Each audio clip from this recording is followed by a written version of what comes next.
We thank you so much for joining us as part of Startup Week. And if you have some questions, we are, I know, taking them in, and I'm thinking perhaps with this session we might be able to get some of those, tweet questions or Facebook questions, however they're coming in to you too. All right, so I'm going to introduce this guy, and then we're going to talk about everything. But Steve Huffman is CEO of Reddit.com. How many have used Reddit? All right, I figured it was about 100% there. A social news site and one of the largest communities online. I got to tell you, as a news person for 25 years, you can bet your bottom dollar that all of us used Reddit to find things over the years for sure.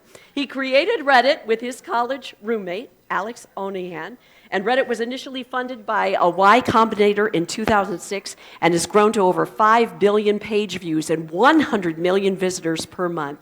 And back in October of 2006, Reddit was acquired by Condé Nast Publications. So now he's on to bigger and better things, and he co-founded Hipmunk, which is a travel search site that aims to take the agony out of finding all those plane tickets and hotels online. How many of you have used Hipmunk or want to learn more about it? All right, we're going to learn more about that today, too. It's been named Time Magazine's top 50 websites and top 10 smartphone apps. He's been named to INC, Inc. Magazine's 30 Under 30 in 2011 and Forbes 30 Under 30 in 2012. He's a 2005 graduate, and we won't hold this against him, of the University of Virginia. We still love you, Steve. And for his love of programming was instantaneous and everlasting. I won't go into all the rest of it, but right now, since changing the world via Reddit's ever-growing community, Reddit's developed a new love and life goal to work for or be on The Bachelor, and his girlfriend approves. So with no further ado, Steve Huffman joins us, our co-founder of Reddit. I got that off your website, Steve, so it was legal. That's an old bio. That's an old bio. I no longer want to be on the Well, we website. got to get your I know you're no longer with the company, but we got to get that brought up there. So where do you want to start? I don't know. We can start anywhere. I think one of the tactics I've learned over the years is for events like this, if I have no time to prepare, I try to put the burden on you and do a fireside chat. He did mention that he didn't prepare for this at all. So I did come with questions. So I'll start off the conversation. But again, this is meant to be for you guys as well. So we've heard from so many of the entrepreneurs earlier today talking about, working day, working night, the startup, the hard work, the passion. Can you describe that in your own synopsis of how your life began as an entrepreneur? Yeah, when we started Reddit in 2005, it was actually very similar to the story Dave was telling. It was pretty all-consuming work. And it was funny because then we actually didn't know what we were building, and it was, if you had asked me why we were doing it, I'm not even sure if I could have given you a good answer. But we just spent all of our waking hours on Reddit and had a really fun time doing so. Just and the two of you at that point? Yeah, it was just Alexis and I. Okay. And I think day to day it was just because it was a lot of fun. Mm-hmm. It was a lot of fun to work. It was a lot of fun to program. And then as Reddit started to grow and become an actual thing, it became very fulfilling to kind of nurture that community. Okay. Was there a particular problem you were trying to solve then from the beginning that you can now take back and look at? It's funny. When we applied, so Y Combinator, when we applied, had existed for about a week. And so they hadn't funded anybody. And when we applied to Y Combinator, we applied with a completely different idea. And we were rejected based on that idea. And we were allowed back in the Y Combinator. There was only 8 companies in that first batch. Because we basically had a brainstorming session with Paul Graham, who's the founder of YC. And what came out of that was we were going to basically build a better version of Slashdot. And so I think our mission in those first weeks of Reddit was, I don't want to look stupid in front of Paul Graham. So it wasn't like, there's the problem. It wasn't build this massive website or be these home to communities and provide a platform for people to express themselves. It was, well, Paul gave us money, so I bet we better use it. Better use it, and use it wisely. So yeah, I guess it just kind of goes to show you can kind of, as Dave was saying, be completely incompetent and stumble your way through things for a while, and before you know it, you have the 7th largest website in the world. Is it ranked 7th now? Yeah, Okay. I think so. That's amazing, amazing. Let me fast forward because I don't know if we'll get this question addressed later once we get into more folks out there asking questions. Fast forward to Hipmunk. What brought you to that one? Now that you've got lessons learned and you're just this, you're an old-time entrepreneur now. So we started Reddit in 2005, just to give you a timeline. We sold early in 2006, after about 18 months, to Condé Nast. I had a contract as part of that acquisition for another 3 years. And so I worked on Reddit at Condé for 3 years until 2009. And I left when my contract expired. And people often ask me, why did you leave? And I left because I didn't know, Reddit was the only thing I'd really done, so I didn't really have any perspective. I was like, oh yeah, you just start a company and you kind of get users and easy peasy. And I didn't really appreciate how special Reddit was. And I also felt like I was too young. In 2009, I don't know, I was like 24, 25. I thought, I'm too young to not have anybody to look up to at work. I was one of the only engineers. Reddit, the Reddit team was 6 people, and Condé Nast is a publishing company. And so I felt like, hey, I have no perspective. I want to do something else. So that's how I left. And then my buddy, Adam, who had lived with me a couple summers in San Francisco, he's like a total travel nerd. He really wanted to do a travel startup. And so he asked me if I would help him with this. And I didn't really think about it. I was just like, yeah, sure. And so I spent the next 5 years working on that. And it was kind of a major life decision when I look back on it. But I was like, yeah, sure. And it was a fun ride. You know, Hipmunk was really great. I unlearned a lot of bad habits that we had developed at Reddit. Because Reddit just always grew. And so we never learned how to grow. But at Hipmunk, our natural state was 0 users. Okay. And so, and trying to make money in travel is a total pain in the ass. So kind of learning how to keep a business afloat in a really cutthroat environment like that was really, really helpful. And so now that I've come back to Reddit, I have, I think, a lot more perspective and a lot more skills that have been very useful over the last couple of years. Very interesting. Great. All right. Do we have a question from the floor? We do. Okay. I don't know how we're getting these addressed. Oh, Pam's running up with her microphone. 1 second. I think we want to use the mic if we can, folks, so that we can get it on live stream, too. So that helps. I was just wondering, why do you think Reddit developed such a distinct culture, different from a lot of other websites? Because, I mean, anyone who uses it knows that, and I'm just curious what you think made that happen. So why did Reddit develop kind of a unique culture in a way that other sites didn't? Well, I can give you a couple answers to that, and I don't know for sure. It's the short answer, right? These things are kind of fickle and tricky. But one of the inspirations for Reddit was Slashdot. And Slashdot's still around, slashdot.org. In their heyday, they were massive. They were similar to Reddit. And they had a distinct culture as well. And it was actually very similar to Reddit in that you'd go to their front page, and yeah, you see kind of headlines and news. But the real magic was in the comments, which were not really linked to from the front page. It's similar to on Reddit, right? They're there, but you don't know they're there unless you know they're there. Mm-hmm. And so there's some precedent for this, and I definitely wanted to capture that feeling of Slashdot. And so some of the things we did is that I think were important in hindsight is every product decision we made on Reddit had a reason. We didn't copy, for the most part, our peers. And so if we couldn't come up from first principles why we were doing something, we wouldn't do it. And we also, because we were building the site for ourselves, it grew in this kind of very pure, organic way, where our product planning horizon was about 12 hours.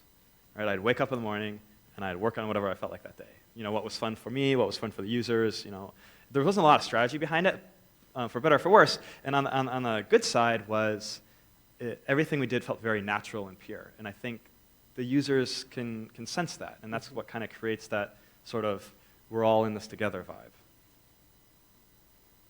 Good. What about the cats? Got to bring up the cats. Did that make you more famous? The cats? Yeah. What do you mean, the cats? Well, just all of the The different... presence of cats on our site? The presence of cats. You know... it has to have boosted. They haven't hurt, you know. Something I say internally at Reddit now often is, people ask, kind of how Reddit works. And one of the ways I describe it is users come for the cats and they stay for the empathy. Oh, okay. So you come for this, just goofy, meme, derpy behavior, and it's fun, right? It's just kind of like candy. But the more you come for that, you start to stumble across the real human connection and empathy on Reddit. And that's where I think our value is. And we didn't know this at first, but we help people through really difficult times in their lives. If you're going through a divorce or having relationship trouble or struggling being a new parent or personal finance, that sort of stuff, we help people through that.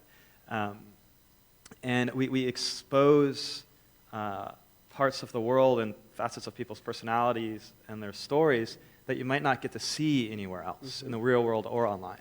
So yeah, you come for the cats, but when you start finding the cool stuff, that's what causes people to stay around. That's very unique, very interesting. Cool. Question? Yes. A lot of the speakers today have talked about how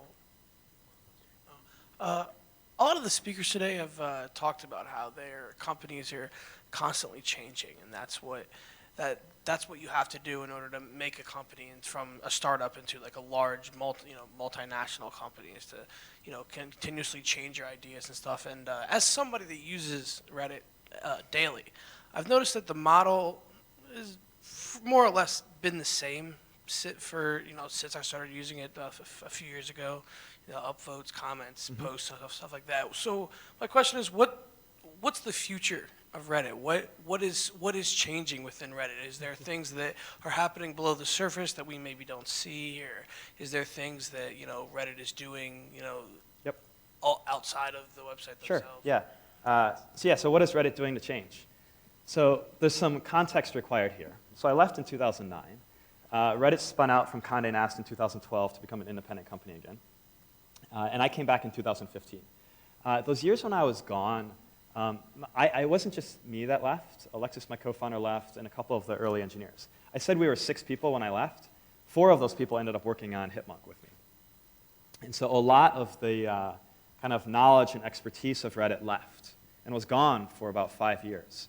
And Reddit didn't change during that time. Frustratingly, from my point of view, very frustratingly. And so I came back in 2015 where Reddit was in a very difficult time. The users were in open revolt. The product hadn't changed. The culture at the company was not great. Morale was very low. And so it's funny that you asked this question, and it's a totally fair question. Our number one value at Reddit is evolve. And we have been working so hard internally to get to this point where we can actually start making improvements to the site again. And so there's some things that you've probably seen, like the mobile apps, which are about a year old now, which actually counts for about half of our page views. The desktop web is kind of presuming what is kind of behind your question. We're actually rewriting right now. There's going to be a lot of changes this summer. In fact, I did an AMA this morning with the moderators, kind of previewing some of these big changes that are coming. So it's taken a while. We basically had to turn over the entire team, kind of get the foundational stuff of the company back in place and kind of redevelop our ability to kind of execute and write software and ship products. And now we're here. We have a ton of engineers, and we're really productive. So things haven't changed, and I don't think that's a good thing, and things are going to change going forward. And it's always a tricky thing for us because we want to preserve the things that make Reddit special. And part of it is that kind of quirky, like anachronistic feel it has. But it doesn't have to be, difficult to use. We're trying to improve those sorts of things. So change is coming, is the short answer. And for future employees, what persons are you looking for on your team going forward then with some of what you've Sure. We are hiring very quickly right now, mostly engineers. So if you're an engineer of any shape or size, we probably have a role for you, reddit.com/jobs. Blameless self-promotion, that's good. Well, hey, it's my job. Yep. So, yeah, that's, we You want good engineers. You want good Penn State engineers, right? We have a high bar. We have a high bar. Okay. We do have a couple Penn Staters at Reddit, actually. So, but we have a lot to do. We've hired a lot, but we have a lot more to do yet, too. Okay. Question? Yeah, Steve, we hear a lot about San Francisco, how it's a special place. You've been part of San Francisco and Silicon Valley generally for over a decade. A lot of what outside of San Francisco sees is like Silicon Valley TV show, which has some truth to it, but a lot of skewed view. So can you describe what it looks like when you're in it, like sort of the mentality or some of the stories? Maybe the Justin TV guys or some of the behind the scenes stuff that's appropriate for live streaming as well? Well, okay, sure. So I'll give you a serious answer and then a little bit more color.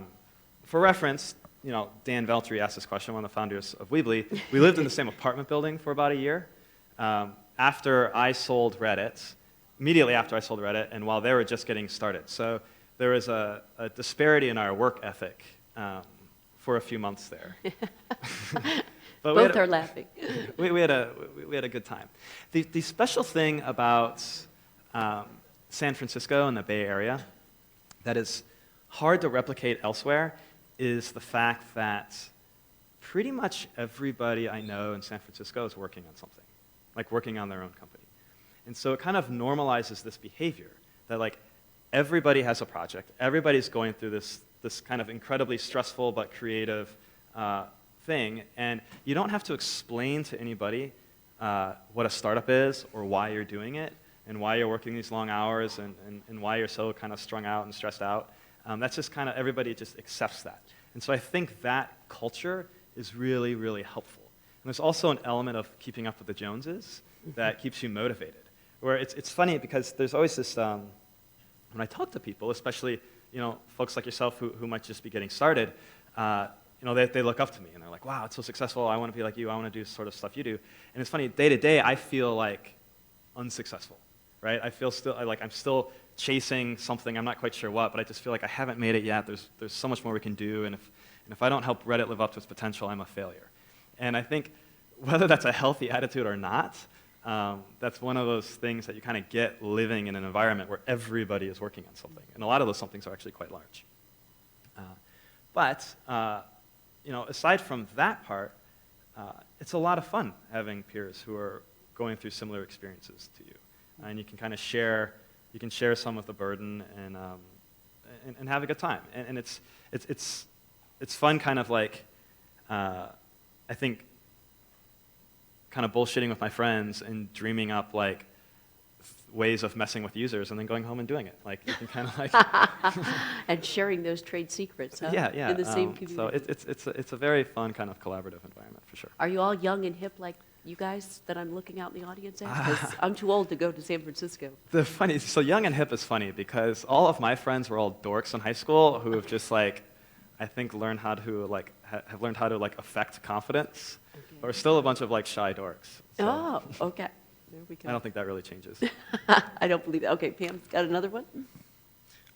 Okay, so if you're here and you use Reddit a lot, you probably remember the Boston bombing incident in which someone on Reddit was wrongly accused of being the Boston bomber and he got all kinds of death threats and stuff. After the incident, what did you and the admins do to prevent these witch hunts? Sure. So the question's about witch hunts. So I actually wasn't at Reddit when that went down. But it was kind of painful to watch from the outside. And in the immediate aftermath, Reddit it was a good wake-up call for the company, I think, and online in general, because these like doxing and doxing where you expose somebody's kind of real-world identity and witch hunting is not a new problem in the world, but it's been amplified by the internet. Right? This didn't happen 20 years ago because it wasn't as easy to kind of communicate and share this sort of information. So it's a new challenge a lot of us are wrestling with. In the wake of that, Reddit got very serious about no doxing. That's like a high crime on Reddit. If you expose somebody's personal information, you're banned for life, basically. And we take it very seriously. And when communities start to normalize that behavior, which we've seen a handful of times over the years, we've banned those communities too. There's really no negotiation about it. There's no like second chances because what we love about working on Reddit is that we get to touch people's lives, hundreds of millions of people's lives in a very positive way mostly. And if we're causing harm to people in the real world, that's like absolutely devastating. And so whether it's through something like doxing or like bullying and harassment, we have very little patience for. So these are challenging problems, but they're something we take very seriously. Mm-hmm. So culture, ethics, morals, that all plays into who you are and your company and Yeah, corporate social responsibility in today's startup? I think there's kind of two sides to it. You know, David was touching on it at Weebly. The culture internally at the company is very, very important to us. It has nothing to do with Reddit. It just has to do with the sort of company we want to build. I always talk when I'm talking about Reddit is I have kind of two motivations. You know, one is the Reddit motivation, which is to touch the lives of hundreds of millions, hopefully someday billions of people in a positive way. And I think we have an opportunity to do so. The other is just to build a large company. Because when you build a large company and you run it, you get to choose who you work with, and you get to choose how you work. And since you spend most of your time at work, or I spend most of my time at work, and the people who work at Reddit spend most of their time at work, I want that to be a place that they enjoy. And getting to provide, you know, financial stability and fulfillment and, you know, fun and joy and challenges in life to people is actually very motivating. That's one of the reasons it's so fun to start a company. And so we want our culture internally to be the sort of place we want to work. And we want our culture internally to reflect, like, if I want Reddit to be a force of good in the world, I think the culture we want to have on the site needs to be reflected internally as well. And so there's also kind of a business need for it that I think is important. It's pretty awesome to talk in global senses like he's doing, right, folks? Okay, back here. Hi, Steve. I'm Shiva. Hi. I had a question which is kind of similar to the first audience question about the Reddit culture of sorts, the distinct one. But mine was more specifically about like the moderators for the subreddits. So in a sense, they are almost like evangelists because they're obviously unpaid. So how do you sustain that kind of dedication among moderators? Like, what do you do? Because it's like a question that I think is kind of similar for many startups to think about in terms of who are going to be your most vocal, users essentially. So Yeah, so how do we kind of how do we motivate moderators and how do we keep them around? It's a good question, and it's actually something we talk about a lot. I think the key thing there is just as I was talking about kind of the fulfillment of creating a company, there's a fulfillment that folks get from nurturing a community, right? They feel like they're a part of something and that even though it's a hobby for them, that it has meaning and that they are affecting people's lives. Whether it's providing entertainment or support or whatever, there's a whole gamut of things they can do. And so providing that platform and maintaining it and giving them the surface area to actually do these things and shepherd their communities is the way we think about it. I know we can, as I was kind of alluding to before, the technology of Reddit was stagnant for a while, so our tooling for them needs to get a lot better, and that's something we're spending quite a bit of time on right now, actually. Are you getting input from those communities? Are you doing the engagement?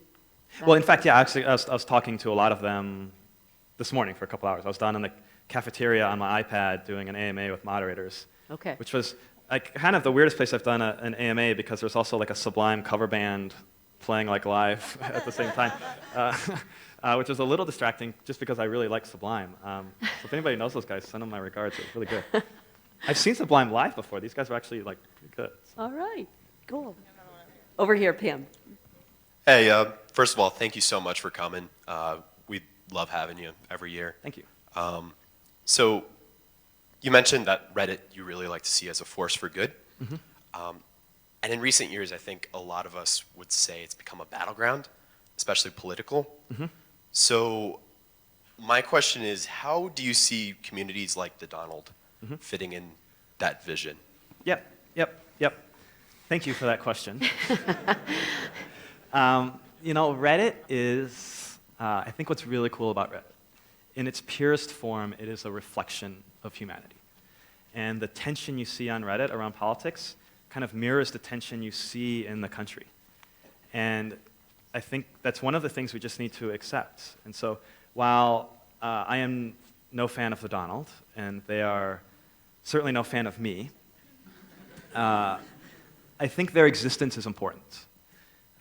If I were to kind of take a step outside of Reddit for a second and just talk about the situation in the country, what got us into this mess where it feels like nobody agrees and it's just like so bitter, is that a lot of people in the US feel left out and left behind and like they don't have a voice. And they're reacting against that. And Reddit gives everybody a voice and a platform to be heard. And so while sometimes people do things on Reddit where we're talking about the Donald or something else, and you know, there's far worse communities on Reddit, while they're in the minority, I still think it's important that people be able to express themselves, even if it's in a way that's like contrary to, you know, my own values or morals. And the last thing I want to do is take that away from them, because I think that's what has created this problem in the country. But that said, it's also my job to grow Reddit and to make sure that people have a good time on Reddit and feel safe. And so the funny thing about politics is if we showed both sides of the current political debate on our front page, we would alienate 100% of our users. And so we're always trying to figure out how do we make our content engaging to users without alienating them. And so a lot of product effort right now is going into connecting users with their home on Reddit. So if you want to hang out in the Donald, sure, yeah, we'll put you there. And if you want to hang out elsewhere, we'll put you there. And trying to like kind of diffuse the tension between groups that may not see the world the same way is something we think a lot about. Yes. In the past, Reddit's stated their position on net neutrality, and there was the recent bill that passed with House and Senate, how they were trying to have ISPs sell our browsing history and everything else to random companies. And you guys have stated your position, but how do you think the consumer market, is going to react? Oh yeah, so I have this kind of my view on the internet in general is that it cannot be killed. And so while this notion that like ISPs are free to sell your data is really scary, like I don't like it. I mean, I started Reddit, so I'm a bit of a privacy nut myself. I believe, like, this is going to sound kind of flippant, but I believe the internet will find a way, right? People will get, like, everything will become encrypted. ISPs, if this becomes an actual problem that is like violating people's like kind of sense of self and privacy, you'll see very quickly everybody on VPNs and companies built around providing services to kind of shield your identity and keep that information away from folks. And so whether we're talking about net neutrality or like SOPA and PIPA or this kind of privacy stuff, even if like the laws go, I think, the absolute wrong direction for what I'm assuming you and I probably agree on, I don't think the internet is fundamentally going to change that much. It's just too big, it's too powerful. We've seen behind the curtain, and you can't take that away. So they'll try and try and try, but it's too late. And I'm very happy about that. We got one over here. Right here? Hi. So I think a lot of the reasons why there's so much tension in society is the fact that social media has helped to put people in their own bubbles. Like, we hear Facebook saying that they want to give everyone, like, they can't censor, or they are not trying to censor information, but then in their efforts in China, they're working very cooperatively with the government to like censor information. And in some ways, Reddit's subreddit communities are very close-knit communities, and that certainly provides a home for a lot of people. But are you concerned that that might also have like negative side effects of, you know, like creating political tension, etc.? I am concerned about that. So the question is, like, effectively, if I were to rephrase it, are we creating echo chambers that are amplifying people's political beliefs? It is something actually I think a lot about. And as we get better, one of our major endeavors at the company right now is relevance, like a better front page algorithm, better recommendations. So when you go to Reddit in San Francisco, it's different from New York, it's different from Berlin. So you're getting content that's more relevant to you. And one of our concerns is, if we get really, really good at that, are we going to get really, really good at creating echo chambers? And is that bad for the world? My answer is yes. And so when I say come for the cat, stay for the empathy, part of that empathy is being exposed to viewpoints that are different from your own. I think that's one of the powerful things that Reddit does, is that they give you a glimpse into other people's perspectives. And so we're always trying to walk this line, and it's something we're trying to do from a technology point of view of making sure that we show you enough content that's relevant to you that you get like super fucking addicted. And we're also showing you enough stuff that's kind of challenges your perspective so that you have a more worldly perspective in that we feel like we're making a positive impact on the world. But I don't want to pretend that that's an easy problem, and I have a lot of empathy for what Facebook's going through and Twitter's going through, because there's not like I think a simple, clean solution, but it is absolutely something we spend a lot of time thinking about. Thanks for the question.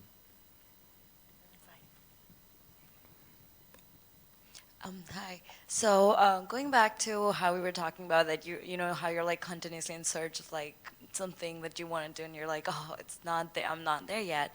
And I was just wondering if that's what made you leave Reddit and start a new company, or was it something else? No, it's kind of dumb. I was thinking like, in 2009, Reddit was just barely like kind of learning how to monetize, and it wasn't going so well. And I was like, man, this is a slog. I want to do a startup that's involved in the exchange of money.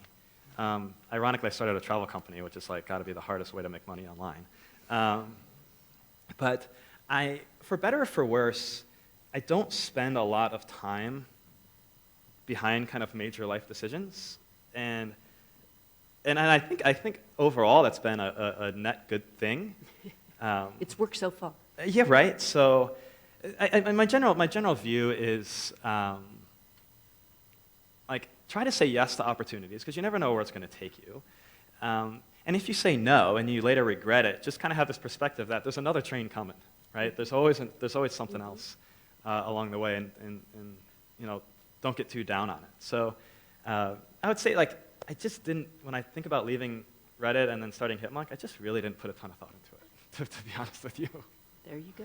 I'm glad I did. Like when I look back on it, even though Hipmunk was a very, very difficult company, I learned a ton of really important lessons about how to operate a business in a cutthroat environment, how to recruit people. Like we were really good at recruiting. We hired some top talent, and ultimately we were like slinging plane tickets. So like learning that kind of like salesmanship was also really effective. Mm-hmm. So I don't regret it for a second. You brought those lessons back to Reddit. Yeah, and it's then. been very effective. Okay, how much time do we have left? I'm just checking. About 3 more minutes, a couple more questions here. Okay, great. Okay, hi Steve. I have a question for you. Earlier you were talking about evolution of Reddit, and I was just wondering, how do you plan on combating shilling and voter manipulation, like fake news and marketing, stuff like that? Yeah, we're actually pretty good at that. I know the users are always afraid about shilling and fake voting, but it doesn't really work, to be honest. We make it look like it works. The vote scores on Reddit, if the post is under 4 hours old, you shouldn't trust it, because if somebody's cheating or like groups of people are cheating, whether it's a company or just users or whatever, we try to make it look like their efforts are working so that they don't get smarter. But it's actually something we're pretty good at. There are brands, certainly from time to time, they kind of hoodwink the community and get one bias. And all right, good for you. You've got a good social media team. You're probably not going to do it twice, but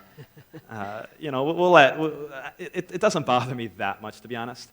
And as it relates to politics, you hear those accusations all the time, and we've looked into it many times. There's a lot of emotions around politics, but the actual like nefarious like vote manipulation and fake news just doesn't really get a lot of traction on Reddit. We keep looking. Like I'm paranoid about it, but we just don't really see it working that well.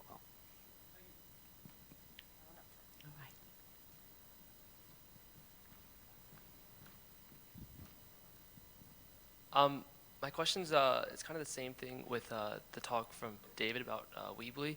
Is how did you pivot your company from offering like a free service to users to actually turning a profit? Sure. So yeah, how do we start monetizing? Well, with Reddit, we just put ads on it. It's not rocket science. Reddit's actually, the funny thing about Reddit is we've had ads since 2009, since just before I left.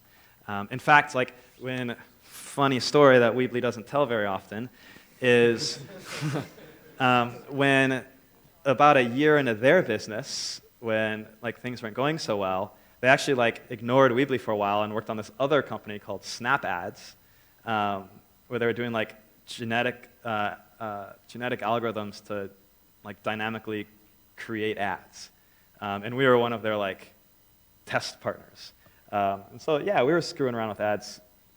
We had this thought back in the day of like, oh, like ads is broken. We've got to do like this kind of Reddit special way of doing it. And so we were like working with knuckleheads like them to try to do this. It didn't work. The best performing like ad that was like pieced together was this one with this little alien where his arm got moved below the fold, so it looked like he had a huge phallus. Got far and away the highest click-through rate, and when we saw that, we're just like, okay, this business is not good. So anyway, we've had ads for a long time, and since I've been back, we've doubled revenue the last 2 years, and we're probably going to double or triple again this year. And we haven't added any new placements. We just got actually, we stopped trying to do fancy stuff, and we started just doing the basics, which is like better targeting, better tooling for our advertisers, giving them analytics, just trying to kind of catch up to our peers in the space. So it actually, when I left Reddit thinking this is impossible to monetize, now I think about it, I'm just like, we are sitting on so much money. Like we could probably increase revenue by 10x and users wouldn't even notice, and 100x without going too much beyond that. So I don't know. I think it's just kind of some matter of perspective and experience and maturity or something. All right. Last question. It's about almost time. Is that right? I just want to make sure we're good for time. You got one already. I'm going to do it over here and I'll come back. While he's going there, how about another round of applause? This guy's given up so much of his insight and everything. This is really amazing. Kind of getting in the head of Reddit and where you're headed and where you've been. It's cool. Okay. Hi. So you said you sold Reddit pretty early. At what point did you think to yourself that this was something that was successful or big? Like, did you just immediately say, like, this is perfect? I don't know if I've ever felt that way. I don't know if I feel that way now. I mean, I guess I am very proud of it. I think we've affected, as I said, hundreds of millions of people's lives. But I don't know. It always feels like there's more that we're chasing. When we sold Reddit, it was kind of funny. So I told you before, we got into YC, and we didn't really know what we're doing, and I just didn't want to look stupid in front of Paul Graham. And we were kind of dysfunctional. When we sold Reddit, there was 4 of us. And we weren't very productive. There was Alexis and I who started the company. And then Aaron Swartz had joined us after about 6 months, and this fellow, Chris Slow, who's in YC with us, also joined us. Alexis's mom was dying. And so he, wasn't present, really. Physically he was, but mentally, he had a lot going on, justifiably. Aaron had lost interest in Reddit. He and I were basically not on speaking terms. Chris Slow was finishing his PhD, so he only worked for us in the evenings anyway, which left me the only guy really working on Reddit day to day, and I was burning out. And so when Conde came along wanting to buy us, I was like, okay, we didn't know why we started this company. We don't know what we're building. We're completely dysfunctional, and somebody's going to pay us? Sweet. Yeah. We thought we were getting away with something. And now it turns out to be probably Conde's, hopefully, I'll do my best investment ever. It just kind of goes to show, I don't know, the funny way the world works. And so then, in 2015, when I'm at Hipmunk, and I've been there 5 years, I'm starting to burn out there a little bit too, and Reddit's going through crisis after crisis. That's when it started dawning on me. It's not really then, but over the kind of years preceding up to there, where I'm just like, Reddit has so much potential, and it would be heartbreaking if Reddit, didn't live up to that, or even worse, ceased to exist, which was a very real threat to me. And so,